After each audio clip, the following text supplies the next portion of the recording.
আসসালামু আলাইকুম। Probability distribution honours second year national university statistic এর এই কোর্সে সবাইকে স্বাগত। আমরা হচ্ছে আজকের ক্লাস থেকে মূলত এই কোর্সটা শুরু করতে যাচ্ছি। আমরা ১ম এ জানি যে আমাদের এই কোর্সে আমরা কি শিখব বা কি পড়ব। তো ইন্ট্রোডাকশন এ যদি আসি, আমরা হচ্ছে প্রবাবিলিটি ডিস্ট্রিবিউশন। তো আমরা কোর্সের নাম থেকেই বুঝতে পারতেছি যে এখানে আমরা কতগুলো প্রবাবিলিটি ডিস্ট্রিবিউশন সম্পর্কে জানবো। এখানে আমরা মূলত ৩ ধরনের প্রবাবিলিটি ডিস্ট্রিবিউশন সম্পর্কে জানবো। ১ নাম্বার হইতেছে discrete probability distribution, discrete probability probability distribution, এটা হচ্ছে এক ধরনের। তারপর হচ্ছে কন্টিনিউয়াস কন্টিনিউয়াস প্রবাবিলিটি ডিস্ট্রিবিউশন। আর থার্ড নাম্বার হচ্ছে আমরা পড়বো হচ্ছে ৩ নাম্বারে, এখানে আমরা পড়বো হচ্ছে বাইভেরিয়েট বাইভেরিয়েট প্রবাবিলিটি ডিস্ট্রিবিউশন। এই ৩ ধরনের প্রবাবিলিটি ডিস্ট্রিবিউশন আমরা পড়বো। ডিসক্রিট এর মধ্যে আমরা অনেকগুলো ডিস্ট্রিবিউশন পড়বো, যেমন হচ্ছে Bernoulli distribution, binomial distribution, Poisson distribution, hyper geometric, negative binomial, discrete uniform, তারপরে হচ্ছে মাল্টিনোমিয়াল ডিস্ট্রিবিউশন। এগুলা শিখবো হচ্ছে আমরা ডিসক্রিট প্রবাবিলিটি ডিস্ট্রিবিউশনের মধ্যে। তারপর যদি আমরা আসি কন্টিনিউয়াস প্রবাবিলিটির মধ্যে, কন্টিনিউয়াস এর মধ্যে আমরা পড়বো হচ্ছে exponential, gamma, beta, normal, log normal, Cauchy, Laplace, তারপরে হচ্ছে লজিস্টিক, এরকম আরো কয়েকটা আমরা ডিস্ট্রিবিউশন শিখবো কন্টিনিউয়াস প্রবাবিলিটি ডিস্ট্রিবিউশনের ক্ষেত্রে। আর বাইভেরিয়েট ডিস্ট্রিবিউশনের ক্ষেত্রে যদি আমরা আসি, বাইভেরিয়েট প্রবাবিলিটি ডিস্ট্রিবিউশনের মধ্যে আমরা হচ্ছে বাইভেরিয়েট বার্নাউলি ডিস্ট্রিবিউশন, বাইভেরিয়েট হচ্ছে binomial distribution, geometric, negative binomial, এইগুলো হচ্ছে শিখবো হচ্ছে বাইভেরিয়েট প্রবাবিলিটি ডিস্ট্রিবিউশনের ক্ষেত্রে। এখন আমরা ১ম এ শুরু করব হচ্ছে ডিসক্রিট প্রবাবিলিটি ডিস্ট্রিবিউশন নিয়ে, তারপরে চলে যাব কন্টিনিউয়াস এ, তারপর চলে যাব হচ্ছে বাইভেরিয়েট এ। মানে হচ্ছে আমরা একটা করে প্রবাবিলিটি ডিস্ট্রিবিউশন গুলা শেষ করব। তো আমরা যদি এখানে আসি, যে ১ম এ আসি ডিসক্রিট আর হচ্ছে কন্টিনিউয়াস। এই কথাটা যদি আমরা একটু ফার্স্ট এ ক্লিয়ার হয়ে নিই, কারণ তাহলেই আমরা হচ্ছে আমাদের ডিস্ট্রিবিউশন গুলা ভালো বুঝতে পারবো। ১ম এ আসি ডিসক্রিট। ডিসক্রিট হচ্ছে এখানে র‍্যান্ডম ভ্যারিয়েবল থেকে কথাটা চলে আসছে। এখন র‍্যান্ডম ভ্যারিয়েবল জিনিসটা কি? র‍্যান্ডম ভ্যারিয়েবল বা হচ্ছে দৈব চলক। Random variable. তো র‍্যান্ডম ভ্যারিয়েবলটা কি? র‍্যান্ডম ভ্যারিয়েবল হচ্ছে, আমরা তো জানি ভ্যারিয়েবল, এক্স একটা ভ্যারিয়েবল, এটা জানি আমরা। আমরা বীজগণিত পড়ে আসছি যে এক্স হচ্ছে একটা ভ্যারিয়েবল, কারণ হচ্ছে এর মানটা ভ্যারি করে। মানটা ভ্যারি করার কারণে এটাকে এক্স কে আমরা বলি হচ্ছে একটা ভ্যারিয়েবল। এখন এই এক্স কে আমরা হচ্ছে একটা র‍্যান্ডম ভ্যারিয়েবল বলবো যদি এই এক্স এর কোনো প্রবাবিলিটি থাকে। যদি এই এক্স এর কোনো প্রবাবিলিটি থাকে, তখন সেই এক্স কে আমরা বলবো হচ্ছে একটা র‍্যান্ডম ভ্যারিয়েবল। এটা হচ্ছে আমরা একটা এক্সাম্পল এর মাধ্যমে যদি দেখার চেষ্টা করি, আ আমরা বলতে পারি যে একটা মুদ্রা ২ টা মুদ্রা নিক্ষেপ করতেছি। তাহলে ২ টা মুদ্রা নিক্ষেপ বা কয়েন টস যদি আমরা করি, কি আসতে পারে? আমরা জানি হেড আসতে পারে, হেড টেল আসতে পারে, টেল হেড আসতে পারে, টেল টেল আসতে পারবে।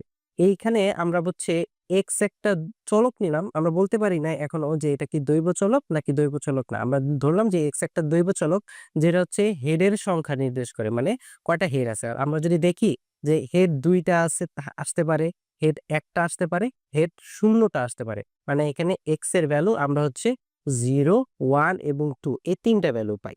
এখন এই ৩ টা ভ্যালুর যদি প্রবাবিলিটি থাকে, তাহলেই আমরা এক্স কে আমরা বলতে পারবো একটা র‍্যান্ডম ভ্যারিয়েবল। তাহলে প্রবাবিলিটির ফর্মুলাটা কি?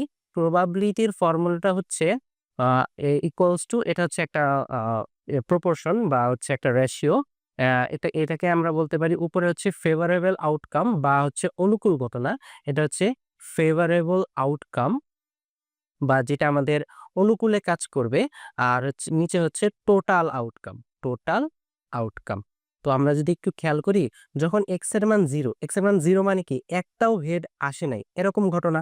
তো এটার জন্য যদি আমরা প্রবাবিলিটি বের করতে চাই, এখানে মোট কয়টা ঘটনা আছে? আবার যদি খেয়াল করি এখানে আছে ১ টা, ২ টা, ৩ টা, ৪ টা ঘটনা আছে। তাহলে নিচে আমরা কি বলছিলাম? টোটাল আউটকাম, তাহলে নিচে হবে 4 আর উপরে কি হবে? ফেভারেবল মানে আমাদের ফেভারে যেটা কাজ করতেছে। এখন আমাদের ফেভারে কোনটা কাজ করতেছে? ১ম এ 0 এর জন্য যে একটাও হেড আসে নাই। এমন ঘটনা কয়টা? এখানে ১ টা, তার মানে 1/4 তাহলে 1/4 মানে এটাকে আমরা পয়েন্ট আকারেও লিখতে পারি 0.25 তার মানে কি বোঝা গেল?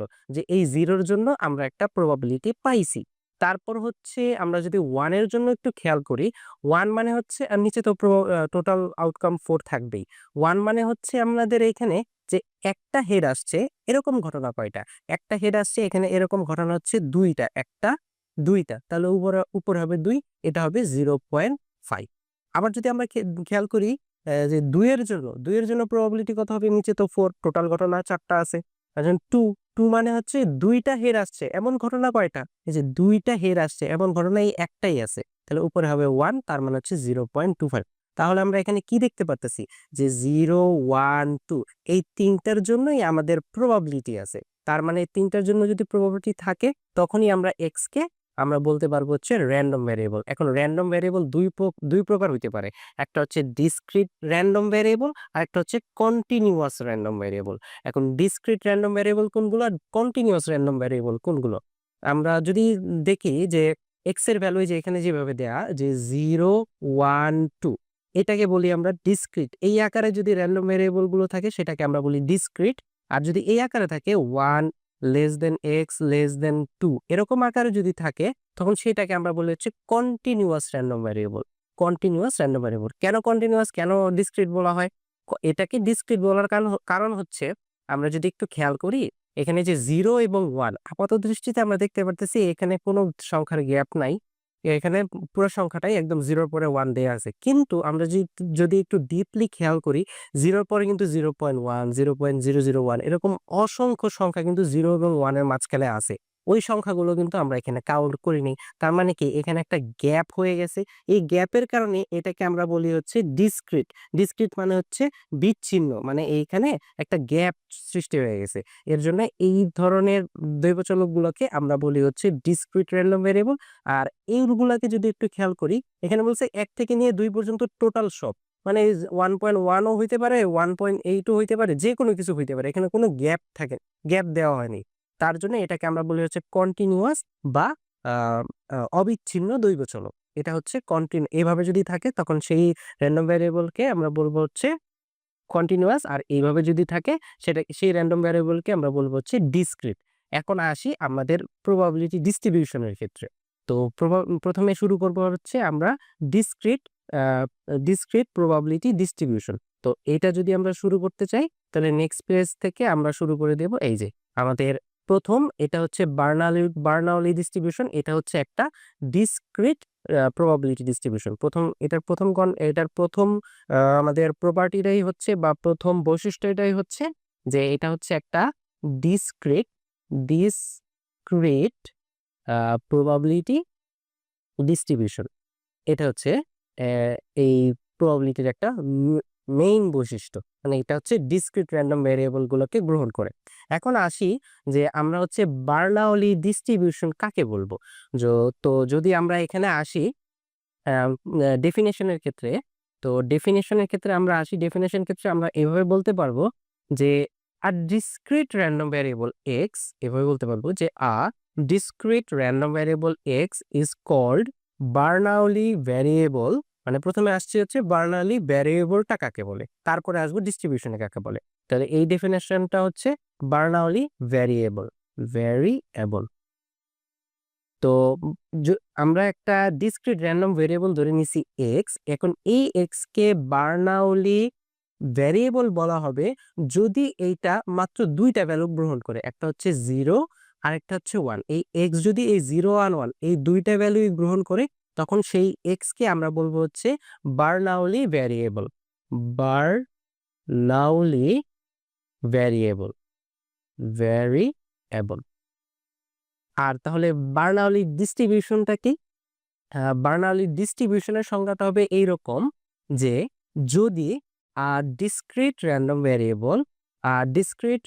Variable x is said to have মানে এইটার একটা আ আছে কি আছে? বার্নাউলি ডিস্ট্রিবিউশন। বার্নাউলি ডিস্ট্রিবিউশন আছে with parameter P, with parameter parameter P, with parameter P if x probability function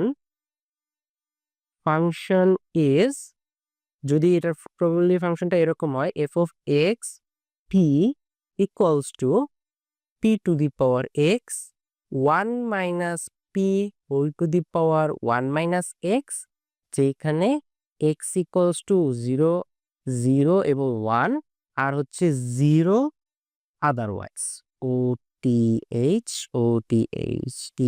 otherwise. আচ্ছা, এই কথাটার মানে কি? কথাটার মানে হচ্ছে আমরা তো প্রথমে বলছি যে এক্স হচ্ছে দুইটা ভ্যালুই নিবে, একটা হচ্ছে 0 আর হচ্ছে 1, এই দুইটা ভ্যালু নিবে। এখন এই দুইটা ভ্যালু, এই একটা বার্নাউলি ভ্যারিয়েবলের আমরা বলবো যে এটার একটা বার্নাউলি ডিস্ট্রিবিউশন আছে উইথ প্যারামিটার পি, মানে এটার একটা পরামিতি থাকবে পি। পরামিতি জিনিসটা কি আমরা বলতেছি, একটু পরে আসি। যে এটার একটা পরামিতি থাকবে পি যদি এটার প্রবাবিলিটি ফাংশনটা এরকম হয়। এরকম মানে যখন হচ্ছে এক্স এর মান 0 এবং 1 তখন ফাংশনটা হচ্ছে এরকম হবে। আর যদি এক্স এর মান 0 এবং 1 না হয়ে অন্য যে কোনো কিছু হয় তাহলে সেই ক্ষেত্রে ফাংশনের ভ্যালু হবে 0। সেটাকে আমরা বলবো হচ্ছে বার্নাউলি ডিস্ট্রিবিউশন। এখন আসি প্যারামিটার, এখানে পিটা কি? পিটা হচ্ছে আমাদের প্রবাবিলিটি অফ সাকসেস। এখানে যদি আমাদের পি ইকুয়ালস টু 1 হয় তখন সেটাকে আমরা বলবো হচ্ছে প্রবাবিলিটি অফ সাকসেস। আর যদি আমাদের প্রবাবিলিটি 1 মানে প্রবাবিলিটি 1 মানেও আমরা সাকসেস ধরতে পারি, 0 মানেও সাকসেস ধরতে পারি। এটা আমাদের উপর ডিপেন্ড করে যে আমরা কোনটাকে সাকসেস ধরতেছি। আমরা যদি 0 কে সাকসেস বিবেচনা করি তাহলে 0 আমাদের সাকসেস, আর 1 যদি বিবেচনা করি 1 আমাদের সাকসেস। এখন সাকসেস আর ফেইলিউর এই জিনিসটা কি? এই জিনিসটা হচ্ছে এরকম যে সাপোজ আমরা একটা কয়েন টস করছি, কয়েন টস করা হয়েছে, আমরা জানি কয়েন টসের মধ্যে আমাদের হেড আসবে অথবা টেল আসবে। এখন যে টসটা করছে সে প্রথমে বলছে যে আমাদের হেড আসবে, তাহলে হেড যদি আসে তাহলে আমাদের সাকসেস, যদি হেড না আসে তাহলে আমাদের ফেইলিয়ার।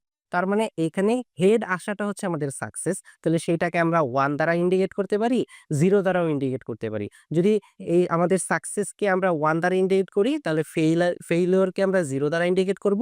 যদি আমরা আমাদের সাকসেসকে 0 দ্বারা ইন্ডিকেট করি তাহলে ফেইলিউরকে 1 দ্বারা ইন্ডিকেট করব। এইভাবে হচ্ছে পি এর ভ্যালুটা এখানে চলে আসে। তো আজকের ক্লাসটা আমাদের এই পর্যন্তই থাকবে। নেক্সট ক্লাসে বার্নাউলি ডিস্ট্রিবিউশনের মিন, ভেরিয়েন্স মানে বিভিন্ন ধরনের প্রপার্টিজ, তারপরে স্কিউনেস, কার্টোসিস এগুলো নিয়ে আমরা বিস্তারিত জানবো। তো সবাইকে ধন্যবাদ। আসসালামু আলাইকুম।